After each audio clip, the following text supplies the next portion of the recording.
Can Florida jump Georgia and win the SEC East? Find out here on the Gridiron Expert. Yeah.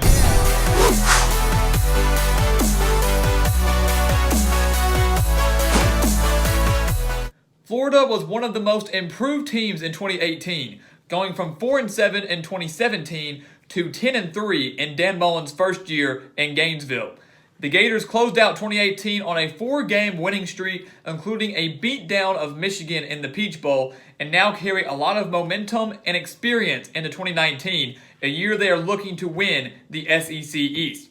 The Gators returned 5 starters on offense, including their quarterback in Feleipe Franks, and he's a guy that has gotten a lot of hate over the past few years, but really proved a lot of doubters wrong last year under Dan Mullen's system, throwing for over 2,400 yards, 24 touchdowns, just 6 interceptions, and adding 7 rushing touchdowns. I don't think Franks gets enough credit. I think he's a very capable quarterback and will do even better in year 2 under Dan Mullen's offense. They also returned Lamical Perine at running back, and practically all of their wide receivers are back from 2018, including Van Jefferson, Freddie Swain, and Tyree Cleveland, just to name a few. So this Florida offense took a major step forward last year compared to what we had seen under Jim McElwain, could be even better in 2019. Defensively, they returned 8 starters from a unit that allowed just 20 points per game last season.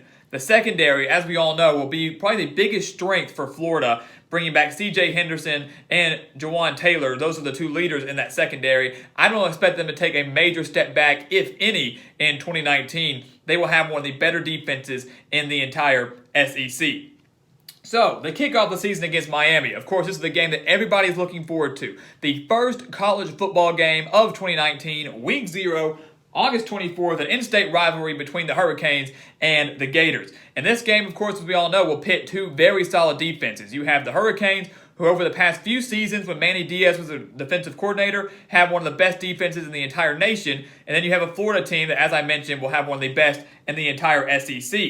But I think that Florida has the offensive edge in this game. I think they have better consistency at quarterback. We don't know who's going to start for Miami in 2019.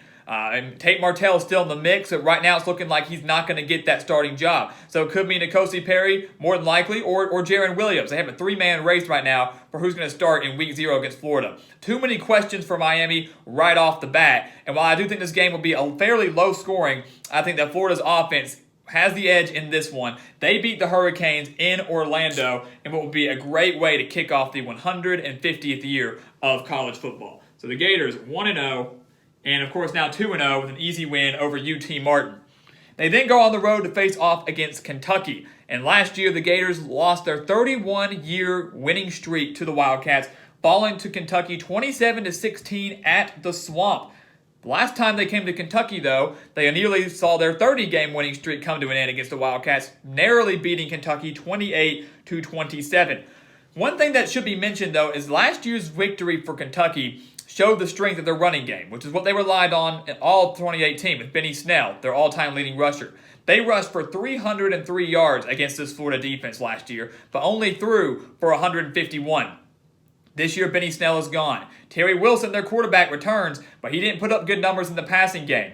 They're going to have to rely more on the passing game in 2019. And going up against this good of a secondary in Florida, I don't think that spells success for the Wildcats. They're going to be hyped. They want to start a winning streak of their own, but Florida has revenge on their mind and certainly returns more talent and is clearly, in my opinion, the better team than the Wildcats in 2019. They go on the road, beat Kentucky. They are 3-0 on the season. They then face off against Tennessee, another major rivalry game, as we all know, and Florida has dominated this series for about the past 15 years. Last year, they won 47-21 at Neyland Stadium, where they forced the Tennessee Volunteers into 6 turnovers in that game. So once again, a dominant defensive performance like we saw multiple times out of the Gators in 2018.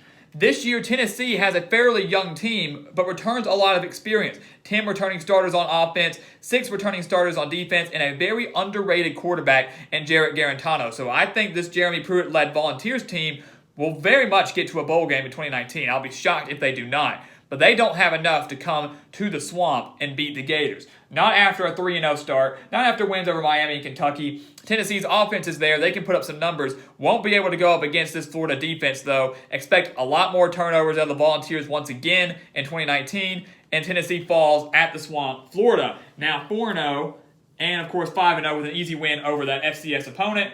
And then you finally hit the bulk of SEC play. There you're done until, of course, Florida State at the beginning out of conference, or at the end of the season out of conference. So then you face off against Auburn. And this is a game that I think a lot of people have circled as a trap game for Florida. Even though they get to host this game in the Swamp, one of the weaknesses for Florida in 2019 will be their offensive line. That is one of the biggest concerns for Florida this season. They have to stay healthy, and they really don't have that much depth if they do fail to injuries. So this Florida offensive line wasn't great last year, might be even worse this year. Major question mark on this team that overall I think is fairly well-rounded. But the problem is Auburn has one of the best defensive lines in the entire nation. Not just the SEC, but in the entire nation. So how well will this Florida offensive line be able to hold up against this Auburn pass rush? They're going to bottle up the Lamical Perine, no doubt in my mind. So Florida's going to have to win this game through the air from Feleipe Franks and that experienced core of wide receivers. But is Frank's going to have enough time in the pocket to get rid of the ball if he's going to be constantly under pressure? This is going to be a game that Dan Mullen is going to stress to his team that they've got to work on those blocking schemes, got to work on the offensive line. I think Florida narrowly escapes Auburn in this one. Like Miami, they have questions at quarterback, whether it will be Joey Gatewood or Bo Nix. Fairly well-rounded team overall, too much of a difficult schedule. Florida's offensive line steps up big. I expect one of their best performances of the season against Auburn, and they narrowly beat the Tigers in the Swamp. And now they are bowl eligible. They are now 6-0, but of course, they're not done there. That is not what Dan Mullen came here to do, just meet the bare minimum. Sitting here at 6-0, they go into what could be a top 10 showdown on the road against LSU. And last year, as we all know, it was a thriller down in the Swamp. Florida escaping with a 27-19 win, sealed with that pick six with a little under 2 minutes left in the game. But here's the thing. LSU returns an even better secondary than Florida this season. Let's keep that in mind. Grant Delpit, Christian Fulton, Derek Stingley. So while I think this game could be fairly low scoring because of the strength of these two secondaries, Florida's going to Death Valley. That is one of the most difficult places to play. And if this game is not the 2:30 CBS game, you can guarantee that it will be a night game in Death Valley. And we all know how those games go. Now, I don't think Florida has enough in this game to go on the road and beat LSU. The game last year proved to me that Florida was back. That was good enough for me. That 27-19 victory over a top 5 LSU team showed that Florida was back, they were legit, and we could start taking them seriously again. And while I'm not saying that we can't take them seriously anymore, they're going to fall to the Tigers in Death Valley. Their offense is going to be even better than they were in 2018, now led with Joe Burrow and a very experienced wide receiver core. To me, these two teams stack up on paper pretty much even. But LSU, with the home field advantage and with a better secondary than Florida, one of the best in the entire nation, they will get the win at home. Florida takes their first loss of the season. They then go on the road to South Carolina, and this is a major trap game for the Gators, especially if they are coming off this loss to LSU. They can't afford to be hungover after this game. We saw what happened last year when they fell to Georgia. They were a little hungover and lost by over 20 points to Missouri on their homecoming. This game against South Carolina is a trap game because South Carolina nearly came to the Swamp last year and beat Florida. They were down 17 points, the Gators were, before rallying and winning 35-31. This South Carolina team, yes, faces the most difficult schedule in the entire nation, but they have the talent to withstand that schedule and maybe win 7 or 8 games, which will be a very impressive job and a brilliant coaching job by Will Muschamp.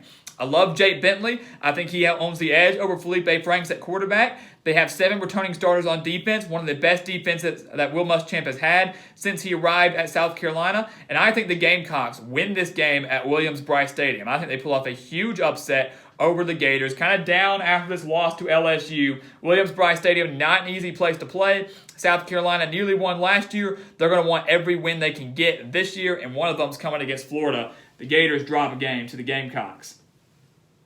They then get a huge bye week going into this Georgia game. And now this game, if the Gators do in fact fall to LSU in South Carolina, might not mean as much anymore because while it is a rivalry game and Florida wants to win it, this would require Georgia to lose at least twice in SEC conference play. Maybe if they fall to Florida, that would be one of them. Maybe they slip up somewhere else. But Georgia will certainly be in the driver's seat of the SEC East Division if Florida does in fact already have 2 conference losses.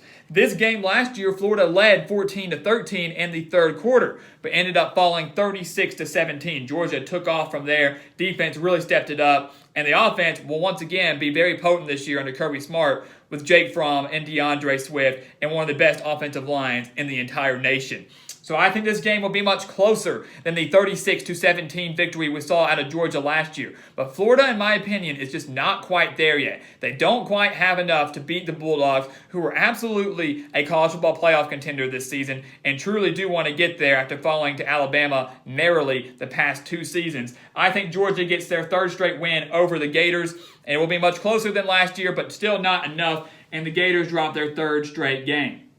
And I know that looks very, very uncharacteristic for this Dan Mullen-led team, and some will say that's even ridiculous that could happen. But once you hit this LSU game, the schedule gets much tougher down the stretch, especially this very key 3-game stretch here with LSU, South Carolina, and Georgia all the way from Gainesville.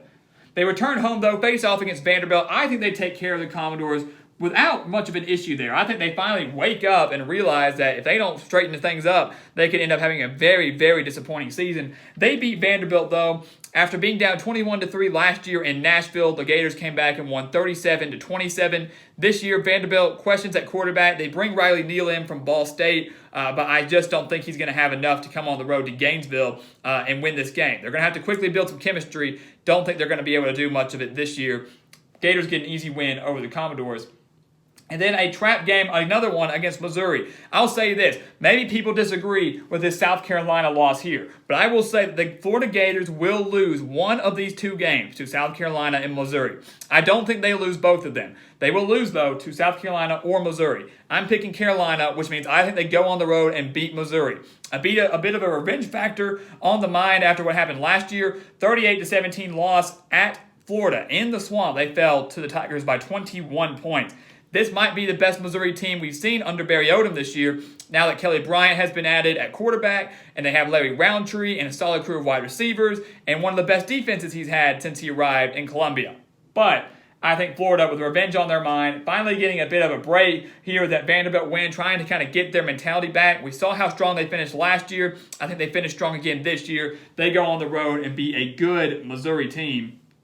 Get their last bye week of the season going into the Florida State game, and I think Florida takes care of the Seminoles once again this season. Last year, they snapped a 5-game losing streak to the Seminoles, beating them 41-14 on the road. And to make that even more bittersweet, that game prevented the Seminoles from going bowling for the 37th straight year, finishing just 5-7. Florida State's also coming off a bye this season. They'll be much more improved, no doubt in my mind. They're going to be a much tougher out this year than they were last year. But Florida still has way too much across the board. Better quarterback situation, better defense, better all the way around. They beat Florida State yet again and finished the season 9-3. And I think that is, once again, a very solid job well done by Dan Mullen. They went 9-3 last year, annihilated Michigan in the Peach Bowl to finish 10-3. For some Gator fans, this would be a disappointment because of the talent they return, because they think this could be the year that they upend Georgia. But I just don't see them winning in Death Valley. I still think they're a little bit of a ways away from beating Georgia. They're getting close, but just not quite there. And then I do think they fall to Missouri or South Carolina, one of those 2 teams on the road. So I think 9-3 is probably the most realistic expectation for the Gators in 2019. You might be able to say they beat South Carolina or Missouri, put them up to 10-2. But I think 9-3 or 10-2 is the best bet for them in 2019. But still, a great job in Gainesville. Dan Mullen continuously building this team in the right direction. And I can't wait to see what he has in store for year 3, where I think they could be even better than they are in year 2 in 2019. So guys, as always, thank you for watching us here on YouTube. Please continue to like, comment, and subscribe. Go check us out on Twitter and Instagram at Gridiron Expert, and check out our official website, thegridironexpert.com. Sign up for our newsletter and sign up for our expert picks. For just $30, you will receive every single one of our 2019 college football spread picks, including the postseason. I can promise you that's a deal you do not want to pass up. So join our team, sign up today only at thegridironexpert.com. And once again, please continue to like, comment, and subscribe here on YouTube. And we will see you next time on The Gridiron Expert.